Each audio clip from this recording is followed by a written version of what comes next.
My name is Peter Drake. I'm the provost at the New York Academy of Art. I want to welcome you to our spring lecture series. Tonight, we are very happy to have Sabin Howard joining us. Sabin is an internationally renowned classical figurative sculptor and draftsman. He's a graduate of the Pennsylvania College of Art and the New York Academy of Art. He's a board member of the National Sculpture Society. He's participated in more than 50 group and solo shows and completed numerous prestigious commissions. His sculptures and drawings are in the hands of museums and private collections all over the world. About his body of work, the New York Times wrote, Sabin Howard is a sculptor of immense talent, has created some of the last decade's most substantive, realistic sculpture. When viewing his works, visitors may be reminded of the time when Donatello and Rodin walked the earth, not at the same time. Sabin is also the author of The Art of Life, a photo essay about figurative art through the ages. He's currently the sculptor on the National World War I Memorial Project, which we will be focusing on tonight. So please give a big hand to Sabin Howard.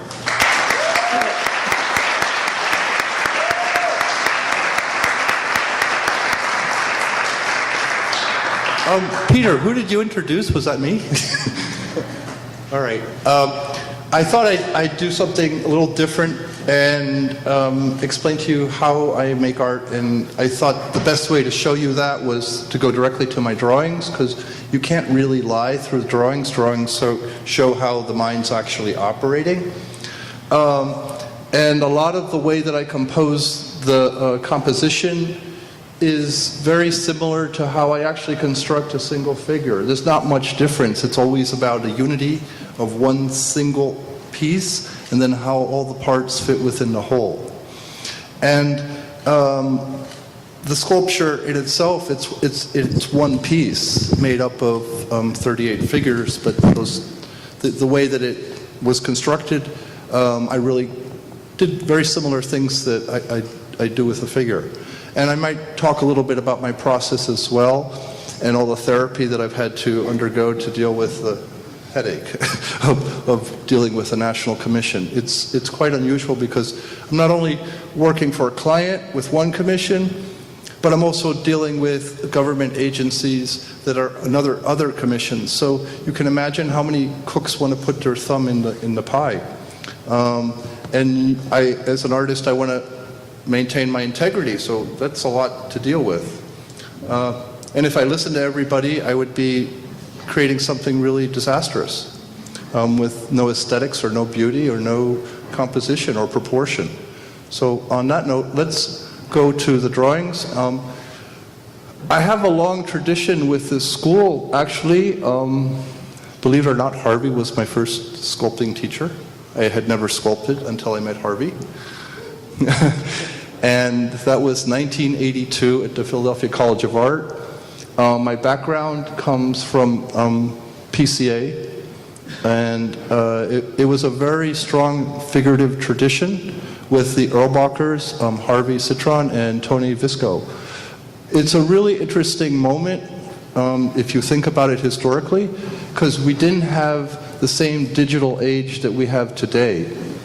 And so a lot of my education is really unavailable to students today because I will call it the infestation of the digital media and how it's really entered into the artist's studio. So I'm very fortunate to have been alive at a time when the only way to do the figure was with your hand and your mind. And I'm bringing this up because my art is about what it means to be human. And the human mind and the heart are the two elements that drive figurative art. The technology that helped me make the piece has its pros and cons. The sculpture was done in 7 months, which is, a really fast rate. And it didn't allow me the time that I wish that I could have had as an artist to spend with the sculpture to actually be involved in its creation. So I feel in some ways that I've been robbed of the artistic process. The end result is all right, but the process in itself is problematic to me. So I'm just going to go, these are some of the things that I taught anatomy in the, I guess, wow, it's 90s, the late 90s, starting in Philadelphia College of Art and then coming here. And I was really interested in the concept of the figure as an abstraction, and the idea that the figure is an abstract architectural element made up of organic muscles that spin forcefully and energetically around the figure. So I always looked at art from an abstract perspective. I didn't see art as something that was a depiction of reality. It was always a fantasy world, and that's because of my background. I'm half Italian, and so I grew up in Italy, and looking at Italian art really had a large impact on how I would proceed forward and make art years later. I didn't start till I was 19. So I'm just going to zip through these, give you an idea of the thought process and the way that things are conceptualized.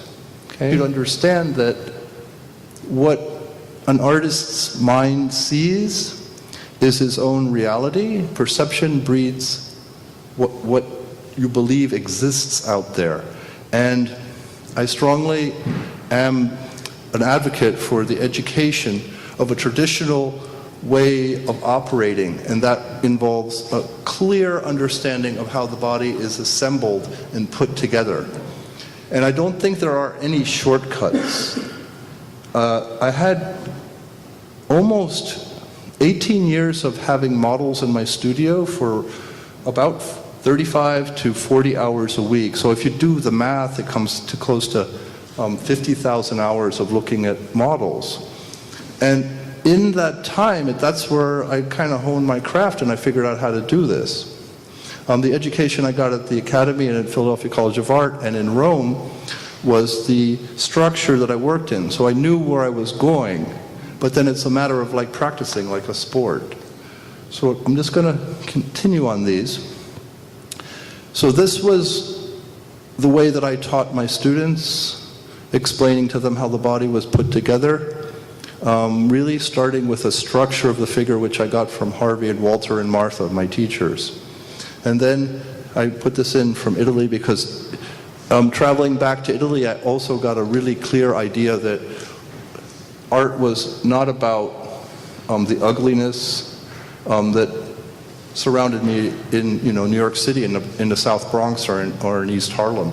My studio was more about the light and the expansive nature that this type of art afforded.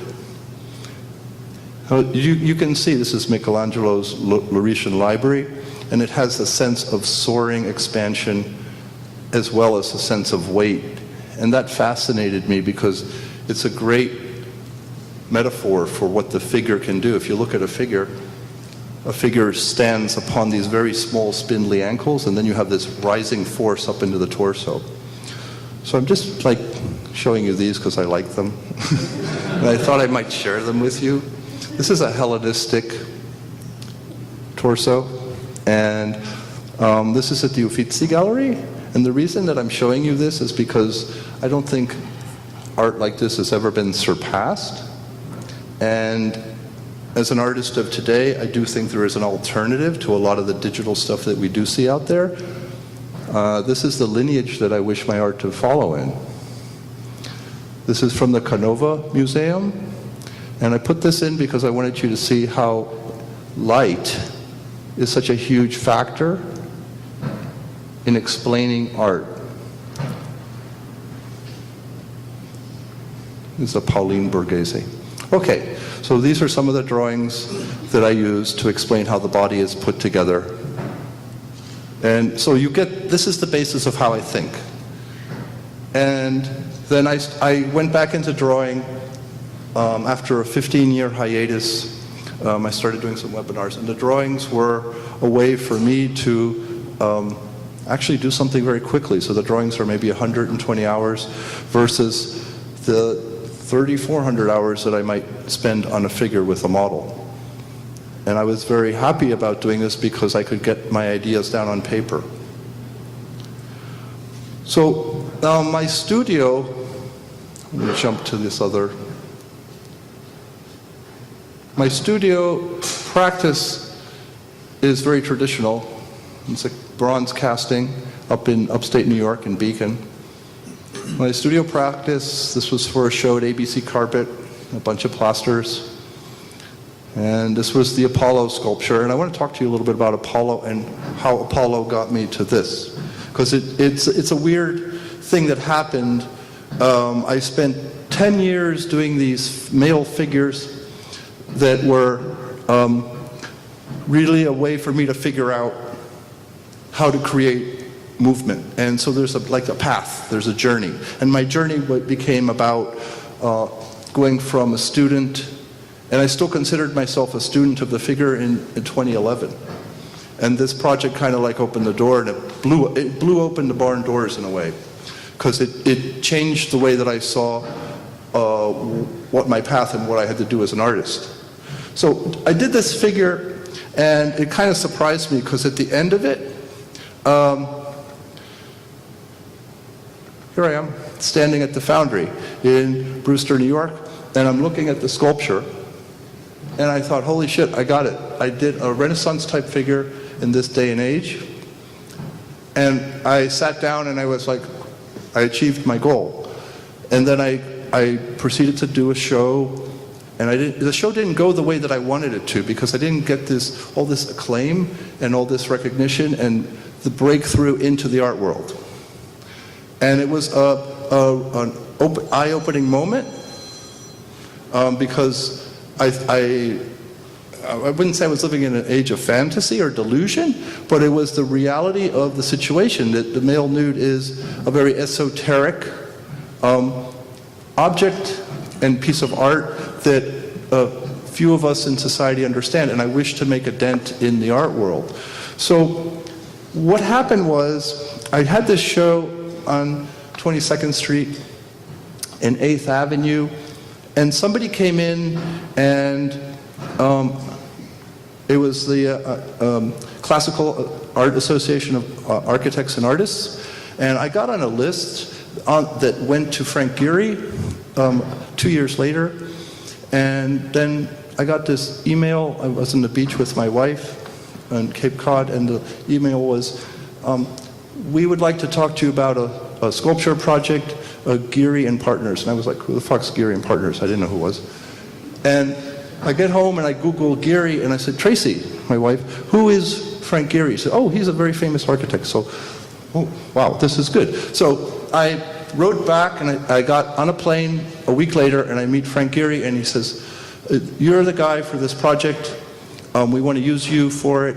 And 3 months go along, and I give him a lot of ideas, but it didn't blossom, it didn't turn into anything, because I had a different style. I have different thoughts than Frank Gehry about how things should proceed with the Eisenhower Memorial, but it planted a seed. And the seed was, you could make art that would reach a much larger audience, and you could still make art that was true to yourself and had integrity. And that was the seed that got planted with the World War I Memorial. So then I entered into the competition for the World War I Memorial a few years later. And what happened was, I did one round with another architect, and then I got an email from September 14th from this young man named Joseph Weishart. I think Joseph is here. Are you here, Joe? Where are you hiding? Could you come up for a minute? So I want to introduce you to Joe. Joe is the young man that actually, watch the wire. Joe and I have been on this epic adventure, so to speak. Can you say hi? This is Joe. Hello, I'm Joe.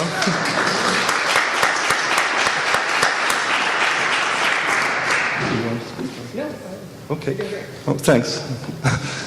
It's nothing like what we expected. We worked together. Joe was unlicensed, and I had never done a big public works like this. But we got through the process, which was in 2015, believe it or not, from July till December. And I produced 2 drawings. And then in January of 2016, we actually got selected, and then it began. And it's really a roller coaster ride in many ways. It is not anything like what I expected. I went through an iteration process that was just epic. It lasted for 17 months, and I did 12 iterations. So I started working in my studio, and I would go back to my client, the Centennial Commission, every almost monthly, every 6 weeks, and show them my storytelling skills, which were not great in the beginning. And as I progressed, they got better, and they got better, and they continued to get better. But I worked incredibly hard to get to the soldier's story, and with the help of my wife, Tracy Slatton, who's a novelist, I realized that this is what figurative art should be about. Figurative art should not just be about beauty and just be a glorified Chanel commercial. It has to tell a story, and that's what people really appreciate. Story in art is something that needs to be resuscitated and brought forward in schools. And there are a lot of academies that are operating now under the pretext of technique. And technique is wonderful, but it won't float the boat of the public or society in general. You need a story to drive things forward, and that, I think, is the key, and that is what I learned, and there's no returning back to where I was because of that. So how did I start this project? I went into the studio and I looked at images. I looked at images of what World War I actually looked like, and then I bought uniforms. So let me show you this. And these uniforms were actual uniforms that saw combat. And we began to pose like guys from Brooklyn and Queens, actors, and it also changed the way that I worked. So I'm going to show you, these are my references. They're the final references. And if you notice, the poses aren't static, they're all in motion. So it changed the way that I worked. Coming out of the academy, I feel was very classical in the way that I proceeded with the model. The model would go on the stand and stay in a very static position, very much like the Greco-Roman tradition, which is neoclassical. So you're looking at something that's about structure, silence, quiet. And I had to create something that was about drama, much more Baroque, in motion, in movement, and give a visceral reaction to the public.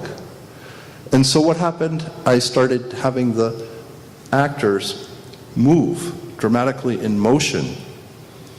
And this started to make ideas happen because I could act out a scene, and then with my cell phone I could photograph the catalyst, the one pose within the movement that would explain the whole movement.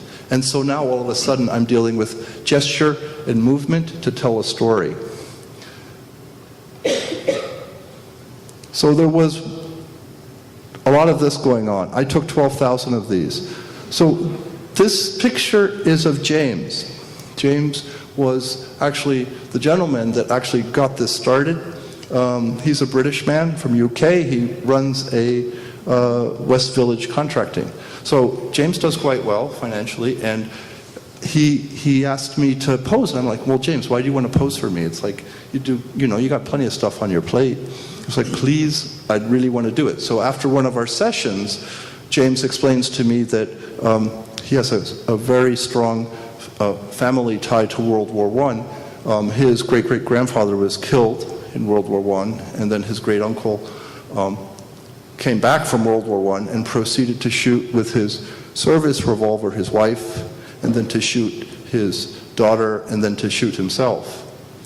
And the reality of what James told me began to sink in, because I began to realize what World War I was actually about. It's about mass annihilation of the human race. You look at Battle of Somme, where in 6 hours you lose 70,000 human lives, and then 30,000 lives on average per day. It's like makes the World Trade Center seem like child's play, right?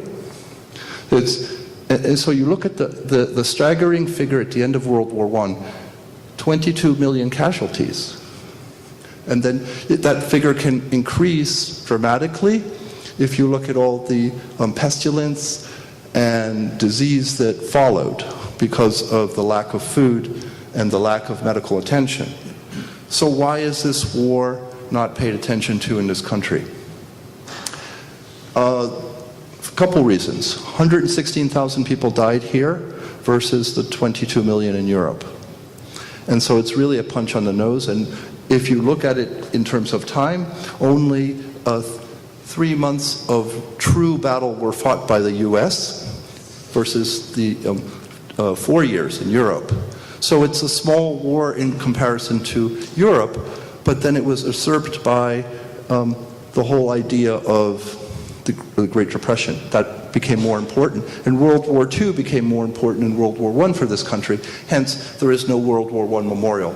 And hence, it's not really taught in high schools the way it should, but it's a moment of transformation. And so my composition is about transformation more than anything else. And I'm going to jump down to here, and I'm going to get back to the whole idea of why I composed it the way I did.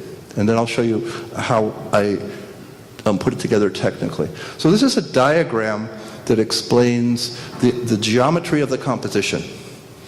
And it's, do you see how I've drawn these lines here?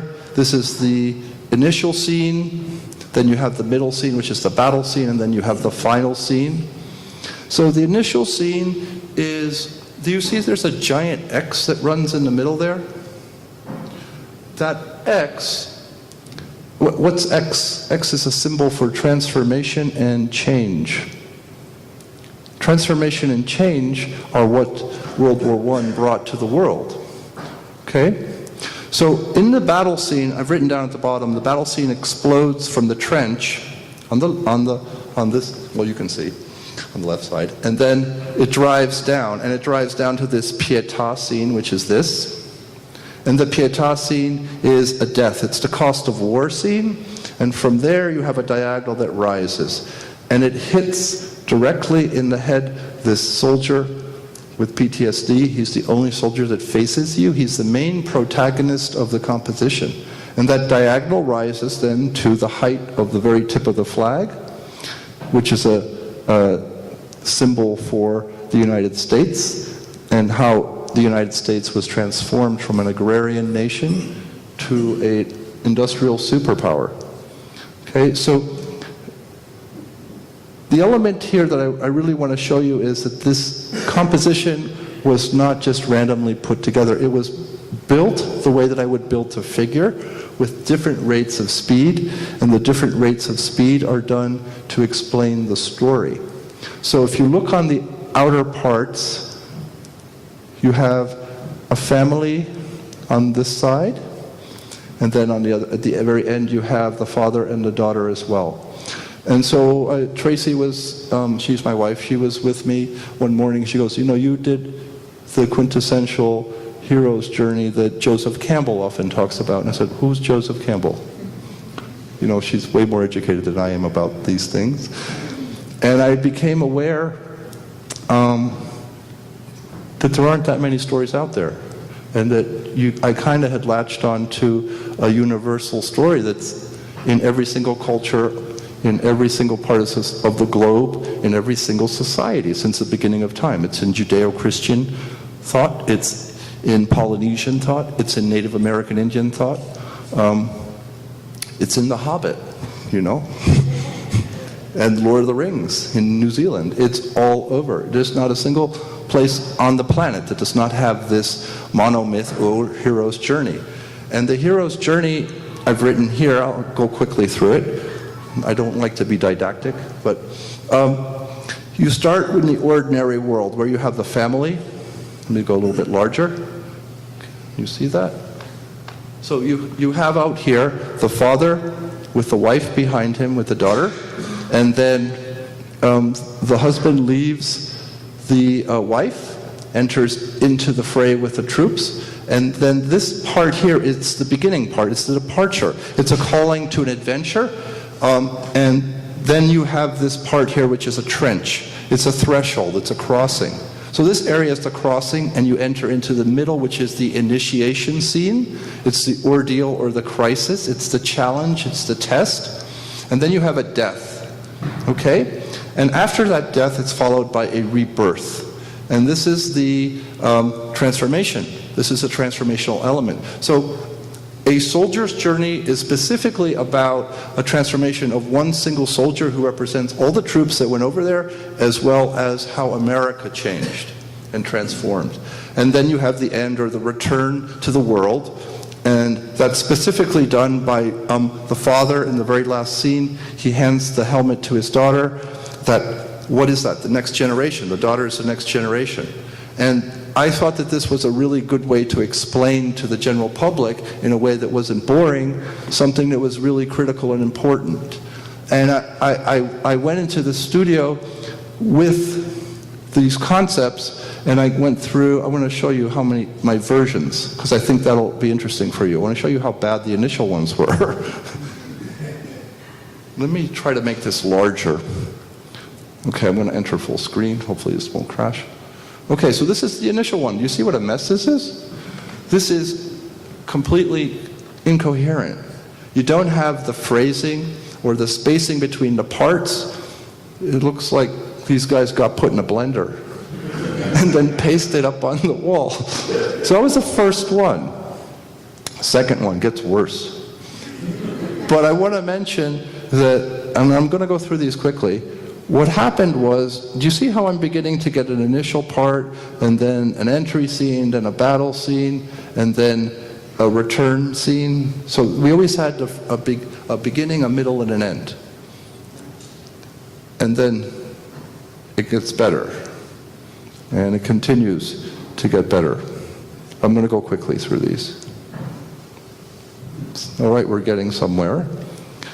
And I was asked, almost towards the end of the process, we need it to be grittier. So you can see here there's a death on the ground, and then madness, more wounded, more blindness, and more madness and blindness, followed by a solitary young girl holding the helmet. Where's the daddy's dead? That's the reality of World War I. But my client wasn't so excited about the reality of World War I. He was more excited in making something that was nationalistic. So we continued until, I'm almost there. Hold on. There you go. That was, except for this kneeling, everything is the way that the relief is. And this took a while. This took 12 iterations, 12,000 pictures, and 17 months. So then we go in front of the Commission of Fine Arts, and we still have to make more changes. So it's a really, it's an arduous process, to say the least, right, Joe? So how did I get through this? Let me show you the drawings, and then I want to show you, this was my first go-around with the first architect. It was called Brothers in Arms. And it still has the same unity and the same sense of camaraderie and the connection between human beings. Because I sure as hell wasn't going to do a piece about war and killing. It's not my thing.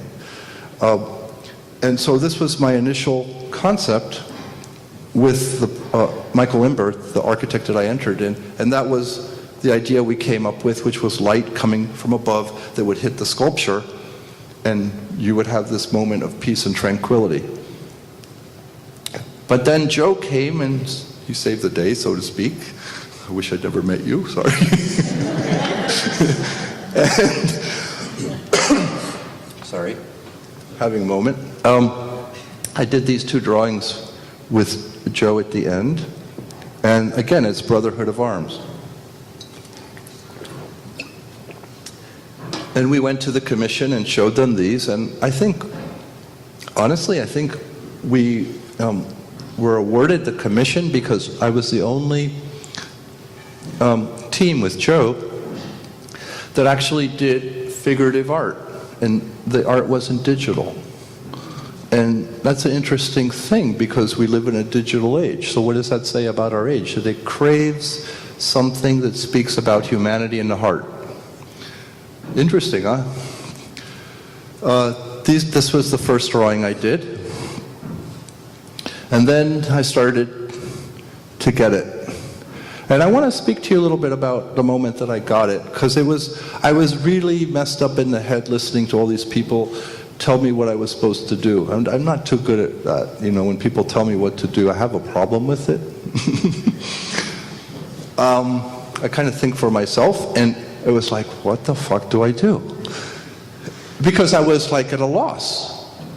I'm 3 months in, and I'm like, what the hell do I do? I got to do this project, and this is really important and key. I looked at my steady go-to artist, Michelangelo. I looked at the Last Judgement, and the Last Judgement was the catalyst for me for this project, because the Last Judgement is all about humanity and the intertwining of all these figures, and it's so laden with energy and force, and all those figures are connected to each other. And I saw that as the direction that I needed to go in, and I saw the figures in the Last Judgement as advancing and receding into space. And so this figure, this drawing of the wounded grouping, has the terribilità that the Last Judgement had for me. The sense of impending doom and animal angst and violence. It's a call to arms. So I popped this drawing out, and then the burners on the stove really got turned up high, because now I'm drawing all the time. Like 6 to 7 days a week, 10 to 12 hours a day, just like, it's like when you think you're tired, no, it's like there's another gear. And all these ideas started coming out. This is in the initial process. And the commission's telling me, oh, just come up with some ideas. Don't do final drawings, because we want you to come up with ideas. But I couldn't operate in that way, because I needed to make art. And so I kept going down my own path. And then these were other things that started to come out. This is very fast. This is a drawing that was done in maybe a week, if that, maybe 5 days. And I had the help of a Christian. He's a high school student from PCA. He came in and would set things up for me, and then I'd take over and just began to pop these out. And this was my first drawing that we showed the Commission of Fine Art. And then from there, we got to here. And so this second drawing was, let me get this larger. The final drawing that we got the approval from, and that's the drawing you're looking at, the wall. And I did that drawing in 700 hours from Thanksgiving till February 5th. And I think January I worked every single day of the month, on average 10 hours. So that's 300 hours of drawing in 1 month, 700 hours total in 10 weeks. It's, it's like, and then after that, nothing except meetings and bureaucracy and stuff that I have no soul for, but it's like, and it's soul sucking in a way. So we got through on May 18th. And May 18th, I'm driving back from Washington, and I'm like, well, now we have to show them a sculpture, and the Commission of Fine Arts is out of money. So I managed to get a foundation to donate $500,000. And the other odd thing is somebody had come to my studio April 28th of that year. It was Richard Taylor from What a Workshop. And What a Workshop is in New Zealand. What a Workshop is responsible for Lord of the Rings and a bunch of other movies that you might have heard of, like The Hobbit and Avatar. And it's interesting because the project I realized was a piece of film done in bronze. And I have this thing that I put together with Weta. This is what they do. And they work with digital componentry to move things along at a ridiculously inhuman rate. And so I went to New Zealand in July, and after 7 months delivered the sculpture. So let me show you the process of creation of the sculpture in the background, and hopefully you guys are still all awake. Okay, hold on. I have a lot of files here. Here we go. So the way that it worked is we took lots of pictures. I'm going to zip through these. I posed the models, as I said, and began to look at action. See? Forward-leaning, kinetic energy, force. This is not the kind of work that I have done prior to this project. Also, I hadn't really worked with drapery or clothed figures, but I found that quite simple in comparison to the figure because it has all the same principles of design that I discovered in anatomy. The way that I work is really critical. I really like to have a reference. I don't like to make things up. It's just the way that I operate. I need a visual reference to get a stream, a way of going. And what the first steps that we did is we did some tests, and this is where the technology entered into the equation. And if I could do it the way that I wished, I would never use technology. But if you're given 7 months and you need to make a project like that, what else are you going to do? It's like you don't have much choice. So these are Millings. These are tests, more models.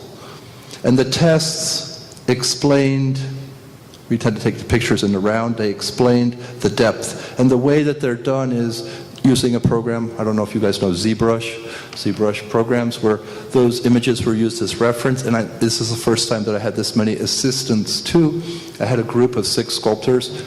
Now, these people don't have aesthetics. They have commercial skills that are used for making of movie props and the concept of, because you film something, it's a quick shot. It's not something that lasts a long time. So using the ZBrush artists, we put together these scenes in a month, actually 6 weeks.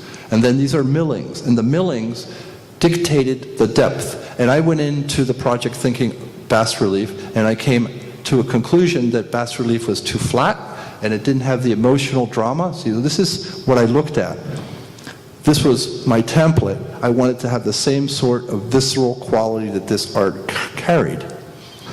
But you make something that is explainable to everybody at every single level of education and society. So unlike a lot of modern art, which you really need to have a book to understand, I'm doing something that I wish everybody to get, whether you understand it on the educational level or not. Just visually, it's easy to understand. These were the tests, and I'll go quickly to the final. Here's the final, the understanding of the depth. This is a styrofoam model that's been milled out really quickly, overnight, 24 hours. There's the first full-length model, and there's the second. And I want to mention here, this would not have been possible if my drawing skills were not where they were, because you need a vision and you need something to drive it. And if I had been on the computer for my education, I wouldn't have been able to have this understanding of space that you need to have to make something like this, because the computer is a flat object. And no matter which way you spin it, you're still looking at a screen and you're not looking at a human being. And I think that's critical when you're making figurative art, that you have a connection with another human being in the process of making that art. I'll zip through these. Actually, let's skip ahead. And so the drawing became, here, I reshot some of those images, and this becomes my template for the sculpture. It's a spacing template. we get out to the end, and Joe puts this up, and the commission back in Washington is really blown away because all of a sudden they can see what it looks like. And that was our ZBrush model, and these are older. This is the father. And this is the work that's been done on him on a computer, and then that was printed out. So this data that was assembled is then sent overseas to China, and in a matter of 10 days, the whole relief is printed in parts, 140 parts. Right here, this is parts. See, those are your parts. Technology, it's miraculous, isn't it? Then these parts are sent back to New Zealand. And those parts are molded. They're molded using silicone box molds. I don't know if your sculptor's in here, but that's the plastic, and that's the pour in a box. And the whole thing is molded in 6 days. And then the next step is this, pouring hot plastilina or Chavant clay into the box molds. And I want to jump now ahead to, just to give you, there's so many of these. 140 pieces, reassembly of all that. And if I show you what the ZBrush model is, this doesn't look like sculpture to me. It looks like a digital rendition, because it doesn't have the design of the anatomy, the way that the bones are the architecture of the figure, and the way that the muscles are the spiral or the energetic force that gives movement. So I had to take this, and then in a matter of 6 weeks, I began sculpting from references. It's like night and day. You just basically start work at 8 and you end at 6, and then you come back for another day. And it's very much like a boxer where you go in the ring and then you have a night where you just rest. And it's just continuous. So I'm whizzing through these. And I'm taking that and I'm remodeling everything, and it's a restructure of the whole thing. It's things get changed quite a bit. I took several of the figures and made the depth way, way greater. So just maybe you can see on this. I use a lot of line in my construction to show how things are pushed and pulled. Don't know if you can see that. And most of the figures became much deeper in the process, and the faces also changed a lot. I'm going to jump ahead now to the final pictures of the clay. So the clay, this is interesting because it was, I met a very skeptical crew in New Zealand. They were like, what are you doing? You're like destroying the ZBrush model. Oh, you're such a fine artist. And there were, like, I'm not going to name any names, but they were like, it was like a lot of like lip biting and like, what's going on here? You're like destroying it. And then, okay, we'll be quiet. You must have some idea. You must have some vision. You're cooking up. And really, after 3 weeks of me modeling with the crew, I kicked everybody off and I was sculpting by myself. And after 10 more days, then Richard Taylor comes in and he goes, his eyes like bulged, and he was like, wow, that really changed. And I said, well, what'd you expect, Richard? And it was weird because it's like, there's this lack of education, even at the highest levels, about like what good figurative art is. And it's distressing in many ways because locked away in my studio for all those years, I had this assumption that the rest of the world had the same understanding of the figure, and then it's like, oh, it's not like that really. And it's like, it's the idea that the figure in sculpture is real. It's so not real. It's really abstract. It's really made up of things that are ideas about reality. And so here, the thing that I learned was like, the way that you think is the way that you see it. And so I would see things that other people wouldn't see because of my education. And so it's so critical that students today have a good education. And I'm 54 this year, and I really have come to a place where I really hope that a project like this has an impact more for playing forward this tradition. I don't really care that it's a national memorial, to be honest with you. I'm much more concerned in playing forward the tradition of amazing figurative art that's uplifting. And I took the project on, and I didn't know that that's what I really wanted. So I'll just show you a couple things that we did at the end that are interesting. With these small figures, I was able to like rotate heads, like on this charging figure. I was able to cut off legs and rotate them back in space. But this is a relief. It's not real. So look at this charging figure in the middle. If you look at the arm on this side, it's way too short for reality. But because of perspective, it's smaller, it's shorter. It's the idea that as you move back in space, things diminish in size. So I had changed the proportions of the figures across the board.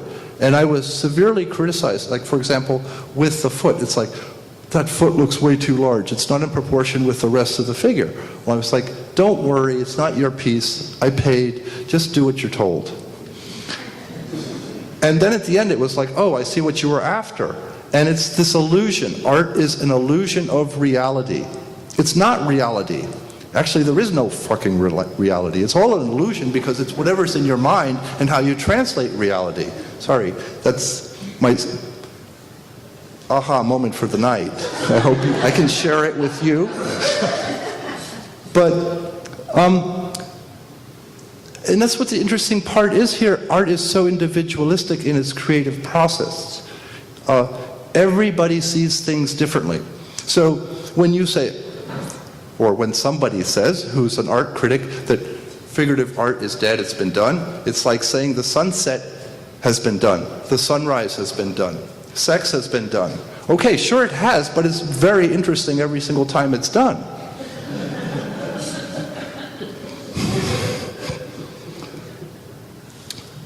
Soldier's Journey, I hope, this is my vision, I hope this happens, I hope the sculpture happens. I think that a project like this would not have happened if I had not met Joe, because Joe had the vision as a young architect to do something that somebody more established would not have done. He asked me to do something very large. He came up with the idea of making 3 reliefs, a beginning, a middle, and an end, and he gave it to me, and he put a lot of faith in me to carry this through. And a lot of people have put a lot of faith in me to carry this through, and I've been pestered and pushed and pulled, and at the end of the day, it's like most important that I maintain my integrity in the vision of the project in defiance of all the governing bodies that wish to see this piece succeed. So it's very distressing in many ways, but it's also a growth process for this individual artist so that he can actually go to the next level and see something like this happen. So we are in the middle of agency approval, which I believe we might get. And then this will become a 60 to 65 foot long bronze wall. And that enters into a whole nother epic adventure. Sorry, Tracy. The bronze casting is truly interesting. This gets chopped up again, but first I have to sculpt it, and I have to find a crew to help me do this. And all these figures, with all their detail and humanity, will become 6'6". So you're going to take that, and you're going to explode it in size times 6. And so the impact that that has is 1/6, or I would say if you were to cube 6, it's 36 times less impactful than the final. And this is very interesting because sculpture carries energy that drawings and flat things do not carry, so you will be immersed within it visually. And the reaction that your body will have and the impact that you will have in looking at it, I hope, unless I blow it, which I hope I don't, will be really big. And I'm hoping that this sort of project will be a catalyst for pushing forward figurative art today. But I don't know what it will bring because all this stuff to me is new. I've never been here before, but it just gives me great pleasure to share it with you. So on that note, I hope that it's been entertaining and enjoyable for you. I can field some questions or not.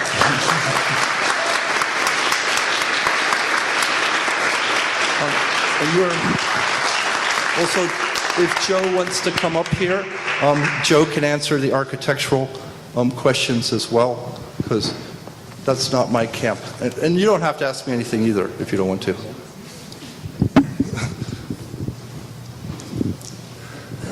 Don't ask me what type of clay I use. Really? Yeah. I think we have a mic. That was the question? Oh, If you ask me what type of clay is, I'll leave. What do you want? I can't hear you, I'm sorry. It was a technical question. I apologize. It's all right. So at the point where you took the printed sculpture and then you were working on it, what material were you working on? I don't care the actual make. Was it? When I got the clay, the pour from the translation of plastic was Chavant clay. And then I just used my regular traditional tools to sculpt it. Does that make sense? I just went about my business at that point. Yeah. Would you like to do another public commission again, or has the process of working with government? No. No. Am I emphatic enough? It's like never. Never. Honestly, this is like, it's a blessing and a curse, but I don't like all these people in my grill, okay? It's really annoying. And I have never collaborated before. I have to say that the collaboration with the Centennial Commission led me to a higher level as an artist, but it was incredibly difficult because I have a vision, and sometimes I don't want to have to meld my vision with somebody else. But I will say that the figure of the PTSD soldier that faces you, I did do a drawing, and then it was pushed by Edwin Fountain, he's the commissioner of Centennial Commission. He kind of said, do this, and I was like, all right, fine, if I have to, right, Joe? Yeah. And then a lot of the storyline that's not what I would have done. I would have done many more maimed, blind, mad, dead people in the thing, because I basically, what is the glorification of war? But it brought me to a story that covers a broader spectrum of the emotional aspects of war. So you got heroism, you have death, you have grief, you have unity, you have separation, animal aggression. So the spectrum's larger. So the push and pull maybe is healthy for artists, but I don't recommend it. Stay in your studio. Don't venture out. It's dangerous. Sabin, what kind of pencils do you use? Just kidding. Seriously. You want to know? Seriously. Those are great comments. I love the comments about the story in art, and it's so important, and that's so great. Thank you for saying that. I just love it. I'm really fascinated about the business aspect, and I don't necessarily mean the financial aspect, but the business aspect. When you get the things approved, and at the very beginning where is there a big committee? Were there contracts? When you're going to New Zealand, do you have to get things approved, financial? What do you pay for? What don't you know? That all that kind of thing. If you could talk about that, I'd love it. All right. Well, I'll answer my side, and then Joe will take over in the architecture. I took a train trip after I won the memorial back to Washington, and I said, okay, let's sit down at the table. I want to work out my salary. He said, oh, we don't have any money. And I was like, well, that's not going to work. And so I had to fight for a salary, and then I got on salary. And what I have learned is you need to push a little bit and stand up for yourself as an artist, and then things actually tend to work out if the client is reliant on you to produce the piece of art. Because if you say, well, then okay, I'm going home, I quit, then what is he going to do? So there's a use of leverage, politely used, and then I have had advice from lawyers as well on how to deal with salary tactics and negotiation. But it's a very difficult situation for us as artists because we're not trained to think about that, especially coming out of art school. And I have to say it was like very nice for me to come back to the academy because it's really cozy here compared to the outside world, which is like, I cannot explain to you how, okay, let me try, because I think it might be beneficial. When you put all of your energy and all of your heart into a piece of work, and then you go to a meeting, and then it's like, there's no recognition that you actually gave an effort or your all to the piece, but then it's like torn apart, and it's like, go home and do another one. That's what you deal with. So you get tougher, and you begin to realize that not everybody is into art the way you are. And that's an interesting thing because you have to put on you take off your art hat and your heart hat, and you put on your hard hat, and you have to go in a way to battle, and you cannot be kind, but it's more like, you can ask Joe. Joe got the same training I did. Do you want to? Here, I'm going to let him talk. You were doing great. Yeah, to echo the same sort of things that Sabin was talking about, this entire process, normally, and I know on the architecture side, when projects start, you have a budget and there's money in place and it's all ready to go. This process has been really abnormal, and where we'll start noticing, okay, there's a lull, we're not getting paid, and so, like when Sabin was away in New Zealand, he sent me, the ZBrush drawing it, and I said, okay, I did a rendering, which then I can turn around to the client and say, here's something you can go out and fundraise with. And then after you fundraise, pay us. That'd be great. And so we're constantly in this stream of doing work and pushing the project forward so then we can have the space to do what needs to be done. Yeah. And especially, it's starting to get trickier now because, there's a produced piece of art and they want changes to that. And so say, okay, well, who's going to pay for those changes? And if it's not going to be you guys, well, we're not going to keep doing more work. Yeah. And so there's always this kind of back and forth of what steps can we take to promote and push things forward so then we can actually get to do what we want to do and create and make things.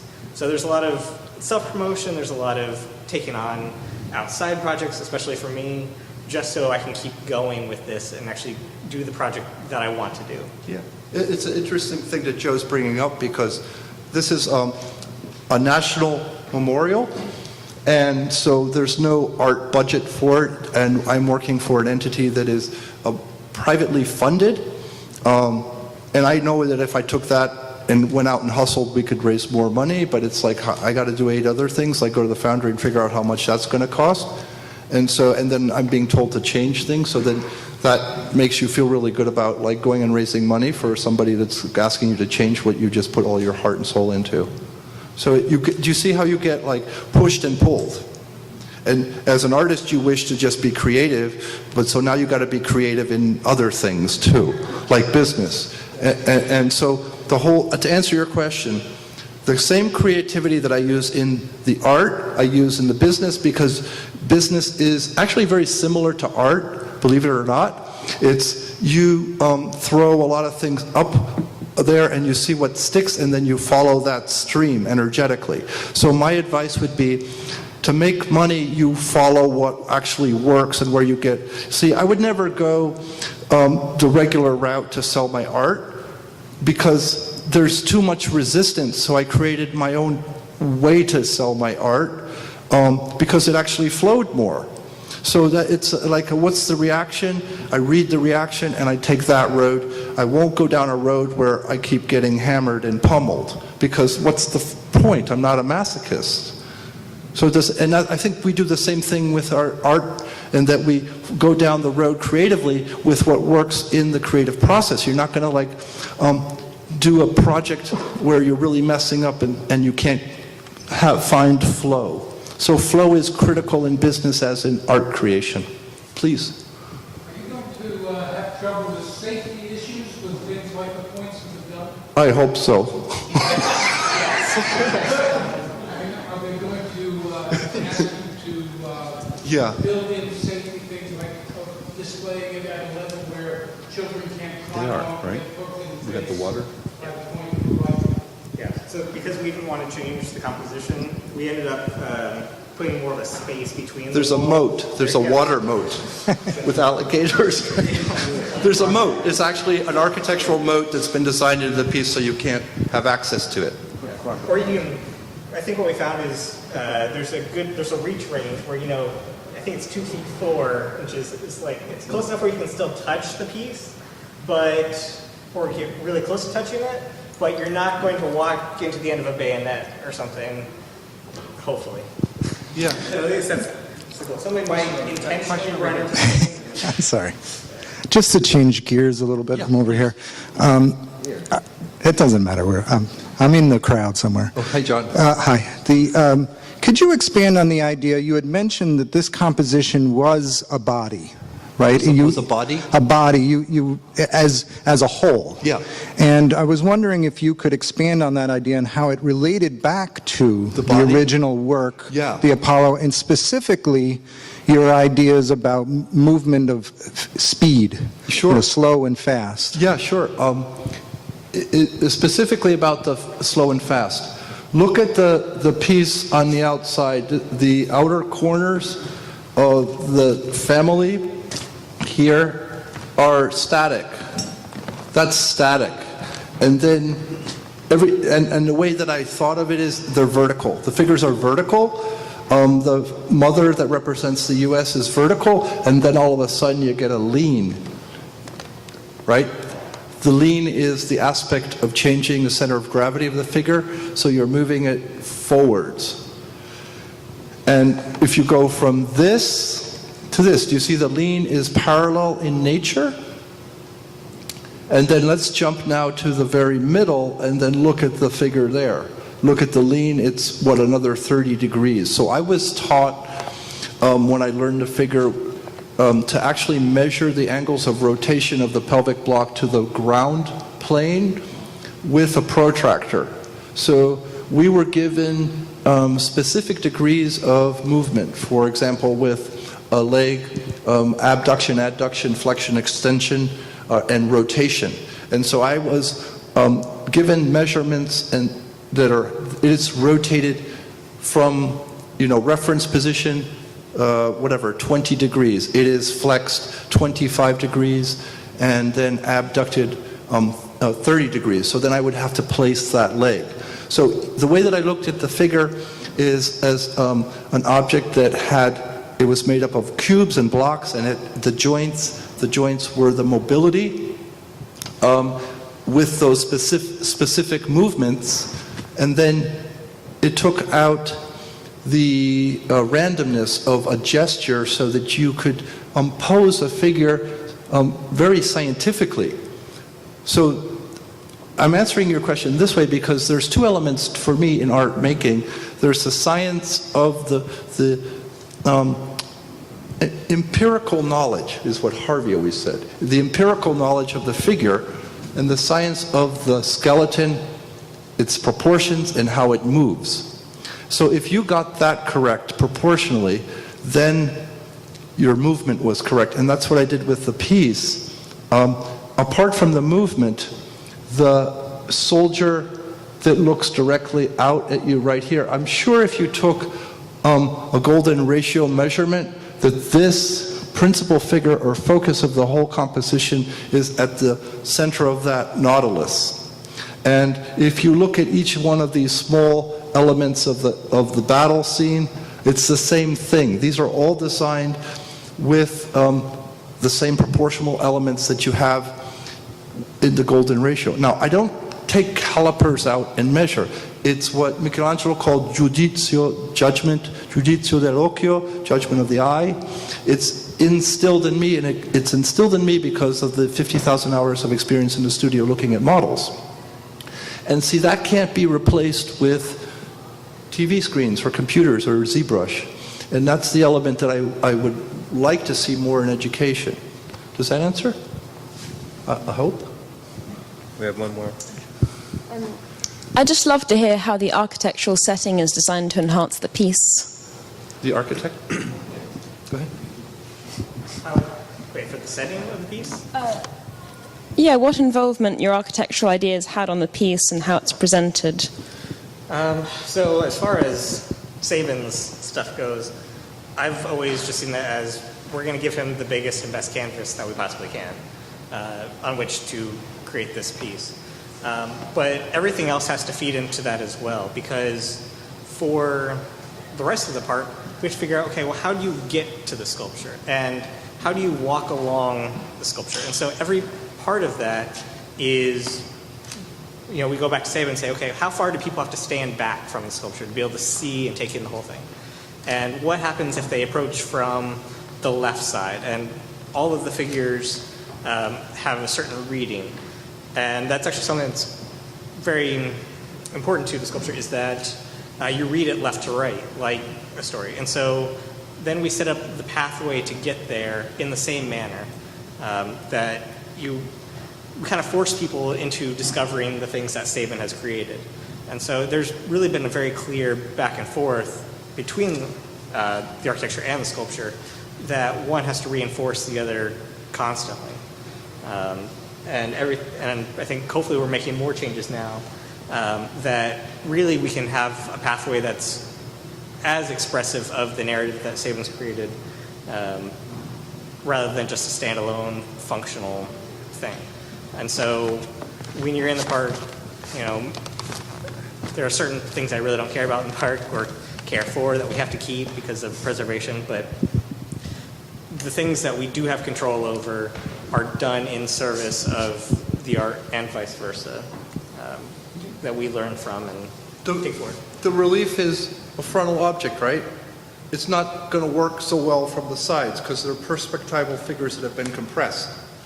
So that we have to explain that to the Commission of Fine Arts and other people as well, because it's not understood that it's like a sacred altar, that you actually want to go to it and look at it frontally. You don't want to look at it on an oblique angle. And so there's like a lot of education and explanation. And so we get a lot of comments of like, would you please change this and change that? And then we have to, Joe, more than me, because he's nicer, will go and do like 6 different iterations of that request to show that they don't function, and that his initial consideration in the design aspect was the best answer. So it's incredibly frustrating. He's very patient, and he's very zen. I'm like, you know, more like the guy who's ripping his hair out, and it's like, WTF, you got to be kidding me. It's like, then people look at me like I'm the crazy, insane artist, but it's really vice versa. They just don't get it. So Sabin, you've taken the digital maquette and returned it to an analog sculptural experience. Is the next step to have it digitally enlarged, and at that point, would you go back into it as a sculptor? Yeah, thank you for asking me that. I'm going to do this. I'm going to scan my model, breaking it down into about 80 pieces. And then I'm going to just print out the foam, and then I'm going to go directly back to sculpture, and I'm turning it back into a traditionally sculpted object. I'm not doing the digital stuff. I'm going back to the way that it used to be done, and I'm giving myself about 3 years, no more than 3.5, with 3 sculptors under me that I'm still looking for. And so then we'll do 1 figure on average each in 4 to 5 weeks. And that's actually more than enough time, because if you have myself and 3 other people that can actually sculpt, then we'll move along very quickly. The thing that surprised me was like how much you can do in an abbreviated time. And if you look at the David, Harvey, how many years was the David sculpted in? Michelangelo's David? 3 years, with no digital equipment, and that's stone carving. So and the answer to that is, if you know where it's supposed to go, it goes way faster. And so the references for this sculpture have to be very precise and clear. So I will start with photography, and then I'm going to take the traditional route where it goes back to life models, and I'll take the figure off the platform and the wall and put it on another platform, and then have a model right there and sculpt directly. Because I really, after this digital thing, I'm not into it. And it's like, it in some ways, it eliminates the humanity of the artistic creative process. It's a necessary evil, but I think it has done a lot of damage to the figurative art world. That's my opinion. Somebody else would tell you something very different. Yeah. What was your method of keeping your sanity throughout all of this? Did you have something you were working on the side to be able to settle down? Because obviously in your sleep, maybe, I don't know, whenever you did that. Are you implying that Sabin is sane? Yeah, really. I don't know. Well, if you're asking me like my personal practices, I try to do sports on a daily basis because it blows off a lot of steam. And I do think that as an artist, the only element that you have that's your tool is your mind. So I have to eat well, and I have a very regimented lifestyle. I don't. I have maybe a glass of wine at night, but it's like I have a very, I would say, monastic lifestyle. My daughter doesn't think I'm basic. I think I am. And I just, inspiration does not come in flashes. It comes when you show up at work at 8 o'clock. And then by the end of the day, you crash. So it's best to have a cycle that you can maintain in a marathon type situation rather than a sprint, because this is a marathon type situation, so you need to maintain. And if you're working 6 to 7 days a week, then you can't do much else. So I have not done any other art since I started the project. And I guess I do yoga, I do biking, and my family is very important to me. It's my structure. So this is a very interesting question that you bring up, because artists in general are not healthy human beings. They become obsessive. I'm absolutely an obsessive type. But I have been lucky because I have a family, and also I have physical activities that blow out the chemistry of the body. And my eating habits are also healthy. So sorry it's so boring. Yeah. I just wanted to ask Joe Weishauer to comment a bit on this, what I think is a marvelous choice of the trees and some of your ideas in putting together the architectural project around it. Sorry, I was very struck by your selection of the particular trees you got, and then just if you could just elaborate on some of the ideas you had in putting together your project. Sure. So let me think back. So that was 2.5 years ago now, when we did all the original concept designs and selection of everything that really went into this project. And again, back to the question of the sculpture informing the site and the architecture and how it all works together. We extended this entire project across the whole park. And so it wasn't just about a sculpture sitting in the park anymore. It was every piece had a part in that story. And so the trees that were selected are a variety called Acer rubrum. The more common name is the Blaze of Glory maple. And every November around Veterans Day, they leaf out bright red. And so around the time of Veterans Day, we could suddenly turn the entire park this bright crimson color to signify the lost and the casualties of war. And so that backdrop then playing off of the sculpture, suddenly you're looking at something that is beyond the frame and the edge of what Sabin's created. And it's not just a stone wall or something that this is mounted on. It's a living canvas that changes throughout the year, and that every time you visit the park, there's something different to see around the edges. And I think that's something that's really important. What Sabin's done is, with the kinetic energy and things that he's done, and not having static figures, we can continue to play those sorts of ideas because they translate so well into the landscape. And it all just keeps growing and growing. Good answer. We done? One more? Thank you. Thanks.